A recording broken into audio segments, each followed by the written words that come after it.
Kaereto Piroi. I wanted to share with you a book that I've been particularly enjoying of late, which is the Geoffrey Steadman addition to Plato's Symposium. Let's take a look inside this wonderful text here. We can see that the original Greek text is on the left.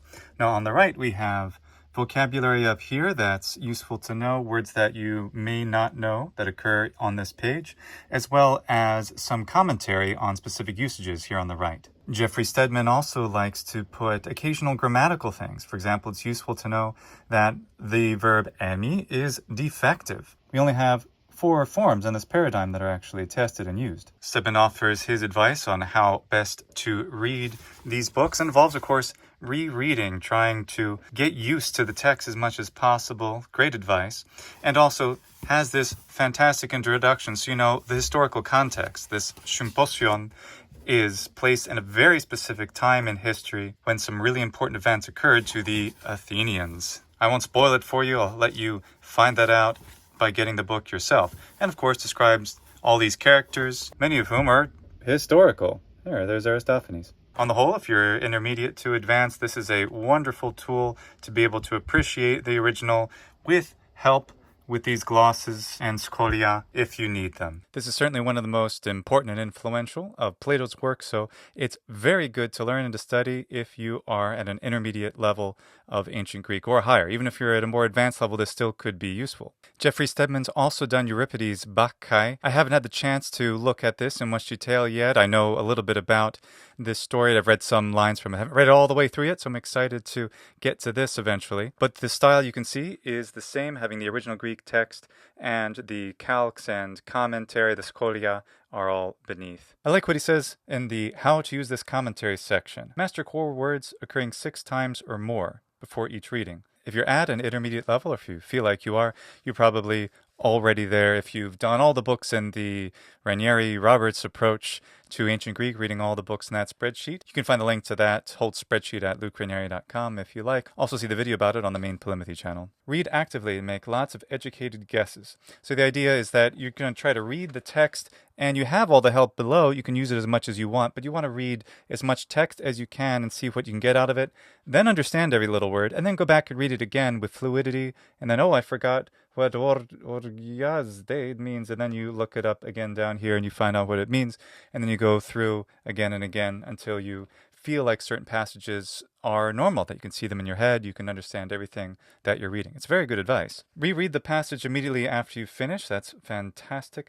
Reread the most recent passage immediately before you begin a new one. That's great too. The thing that I've become convinced of more and more as I continue my journey into ancient Greek, which is just an exciting and fascinating world of literature, is how important it is to read as much as possible. That's what the Ranieri Roberts approach is supposed to do, to help beginner and intermediate students get to some kind of level of being used to seeing so many different types of Greek literature, so you can actually be comfortable picking up almost anything and having some idea of what's going on, if not being able to read it comfortably. Read as much as possible, read as much as you can. Rereading not only isn't cheating, but is almost the goal of the activity. The intensive reading is in the understanding of individual lexemes, and then the extensive reading is rereading passages you've read before, whether the same day, the recent past, recent months.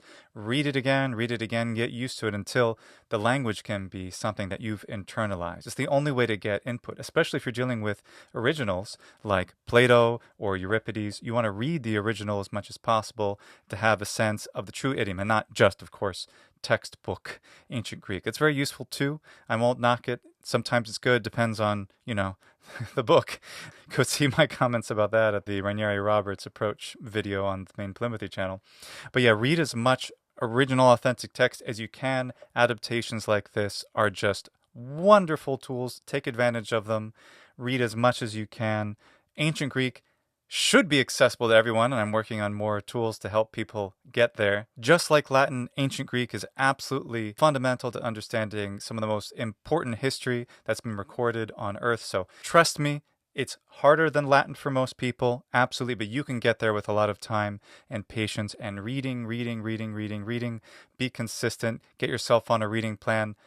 That's a video. I should talk about that sometime. Setting up a reading plan. You can at least follow the Ranieri Roberts approach. And if you're already reading original ancient Greek texts, even something adapted for learners like this, get yourself on some kind of a plan. A book a day, a chapter a day, a page a day, a paragraph a day, something so that you make sure you're still making progress. It's very similar to doing athletic activity. You have to constantly try to work every day to make progress and keep yourself on that plan. I'll have more to say about that in the future. For now, I just want to let you know, wonderful books. The links to both Amazon are down in the description in case you're interested in them. Even if you're still a beginner, not quite intermediate level yet, and you're not ready for something like this, I still think, well, just get one of them. If you like drama, then get Euripides. If you are interested in philosophy or prose, get Plato. Get them so that you have something kind of sitting on your shelf that's like, ooh, might look at it once in a while. I'm like, oh, one day I might be able to read that comfortably as a kind of inspiration to keep you pushing yourself towards your goal. Eroste.